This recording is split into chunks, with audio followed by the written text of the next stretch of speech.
এরপর আমরা জিজ্ঞাসা করবো তাওহিদ ইসলামকে। আচ্ছা তাওহিদ ইসলাম, আচ্ছা বলো, আচ্ছা ক্লাসে যে পড়ানো হয়েছিল তোমাদের দেশের নাম কি বলো তো? জামালপুর। তোমাদের দেশের নাম কি বলো তো? জামালপুর। আমাদের দেশের নাম কি? তুমি কোন দেশে থাকো? চায়না, ইন্ডিয়া, বাংলাদেশ, নেপাল, ভুটান, কোন দেশে থাকো তুমি? বাংলাদেশ। কোন দেশে থাকো? বাংলাদেশ। বাংলাদেশে? জি। আচ্ছা বলো, বাংলাদেশের জাতীয় পশুর নাম কি?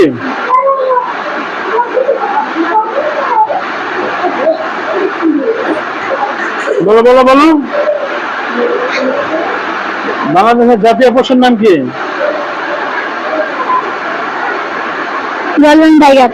হ্যাঁ, রয়্যাল টাইগার। বাংলাদেশের জাতীয় পশুর নাম রয়্যাল বেঙ্গল টাইগার। টাইগার। মাশাআল্লাহ, অনেক সুন্দরভাবে বলছে। এরপরে বলো, বাংলাদেশের জাতীয় মাছের নাম কি? ইলিশ। ইলিশ। মাশাআল্লাহ, ইলিশটা সুন্দরভাবে বলছে। এরপরে বলো,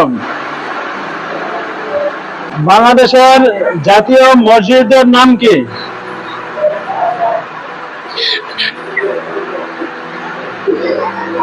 বলো বলো বলো, বললে পুরস্কার হবে, এই যে পুরস্কার। বলো, মসজিদের নাম কি? বাংলাদেশের জাতীয় মসজিদের নাম কি?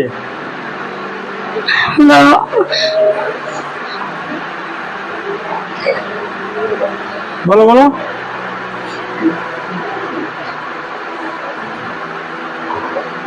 বাইতুল মুকাররম। বাইতুল মুকাররম। আবার বলো। বাইতুল মুকাররম। বাইতুল মুকাররম। মুকাররম। আচ্ছা, আবার সুন্দর করে বলো। বাইতুল মুকাররম। মাশাআল্লাহ, তার প্রশ্নটা অনেক সুন্দর হয়েছে বন্ধুরা।